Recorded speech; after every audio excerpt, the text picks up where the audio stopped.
안녕하십니까. 명쾌한방 구독자 여러분, 이주영 한의사입니다. 보통 한의사 생각하면 어떨까요? 보통 이제 어떤 노인분들이나 어르신들, 어쨌든 간에 뭔가 만성적인 질환만을 관리를 한다고 생각을 하는데, 그러다 보니까 어떤 분들은 그런 얘기예요. 한의사도 사망 선고할 수 있어요? 의료인으로서 충분히 가능합니다. 그러면은 이주영 한의사는 경험이 있습니까? 안타깝지만 저도 한번 사망 선고를 한 경험이 있습니다. 제가 원래 일을 했었던, 이제 처음 일을 했던 한방병원 자체가 이제 암 전문 한방병원이었다 보니까 암 환자분들을 보면서 이제 안타깝게도 그런 경험이 있었습니다. 별로 경험하고 싶지 않은 경험이었고, 그 다음에 그때 당시에 이제 환자분들, 보호자분들, 이런 분들이 어차피 이제 암이라는 질환을 오랫동안 투병을 해왔었던 부분이기 때문에 마음의 준비를 아무리 해왔다고 하더라도 연기처럼 사라진다고 표현을 하기도 하는데, 그런 부분들은 사실상 굉장히 숙연하고, 그 다음에 경건하고, 이런 여러 가지 감정들이 교차하게 되는 그런 순간이었던 것 같습니다. 그렇기 때문에 겪지 않으면 좋겠지만, 지금 현재는 저도 제 와이프도 저희 아이들도 평생을 살 것처럼 생활을 하지만 한 번쯤은 죽음에 대해서 생각해 볼 필요도 있을 것 같습니다. 제가 갑자기 이 이야기를 하는 거는 죽음에 대한 이야기를 하려고 하는 건 아니에요. 제가 보통 이제 의사 선생님들을 만났을 때, 물론 이제 응급의학과나 이런 쪽에서 직접적으로 사선을 넘나들면서 자기 자신 이외에 생명을 살리는 분들은 많이 봐왔습니다만, 본인이 죽음을 직면하면서 본인이 아픈 질환을 극복해 나가면서 생각을 들어보는 경험은 별로 없었던 게 사실입니다.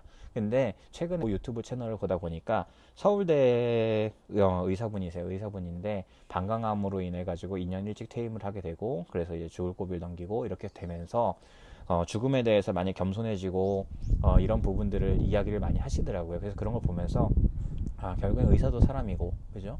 저렇게 환자분들한테 평소에 건강할 때 죽음에 대해서 한 번쯤 생각해 볼 수 있는 기회를 열어줄 수 있는 의사분들이 참 오래도록 건강하면 좋겠는데 라는 생각을 했습니다. 그분이 그런 얘기를 해요. 자기는 가족력으로서 부모님이 두 분 다 심장 쪽에 문제가 있어서 돌아가셨기 때문에 자기는 그것만을 걱정을 했고, 그래서 자기는 고혈압과 고지혈이 있었지만 약으로서 항상 일정하게 유지를 해왔고, 수영도 굉장히 열심히 하셔서 누적 수영 거리가 몇만 킬로라고 했나요? 몇천 킬로라고 했나요? 하여튼 어마무시하게 열심히 운동을 하고 관리를 했음에도 불구하고 이런 질병이 발생했기 때문에 자기가 돌아간다고 해도 음식이나 이런 것도 다 제대로 해왔고, 이렇게 이야기를 하셨던 부분이 있는데, 한편으로는 전 여기서 조금 안타까운 부분이 있었습니다. 이렇게 훌륭한 생각을 갖고 있는 의사분이 만약에 음식이나 이런 부분들 뿐만 아니라 고지혈이나 고혈압 이런 부분들을 정말로 기존의 WHO에서 권하는 식단이 아닌 포화지방이나 아니면은 제대로 된 좋은 지방, 이런 걸 섭취하는 식단 위주로 해가지고 만약에 건강관리를 했었으면 이분이 과연 어땠을까라는 생각이 듭니다. 분명히 고혈압이나 고지혈은 약물로서 관리를 하셨다 그랬거든요. 이게 증상이 발생했을 때 스타틴 계열의 약물이라든가 혈압을 낮추는 혈압 강화제 쪽을 계속해서 사용을 하게 되면 내 몸에 사실 근본적인 문제가 뭐가 있는지를 알지 못하게 되는 경우가 굉장히 많습니다. 그래서 사실상 그래서 네가 잘났어, 이게 아니고요.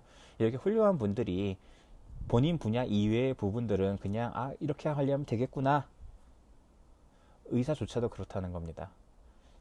한의사조차도 그럴 수 있고요. 그렇기 때문에 우리가 모두 다 건강하기 위해서는 인위적으로 조절해주는 부분들은 최소화시켜야 되고, 그걸 극복할 수 있게끔 자연적으로 내 몸의 지금 상태는 뭐예요?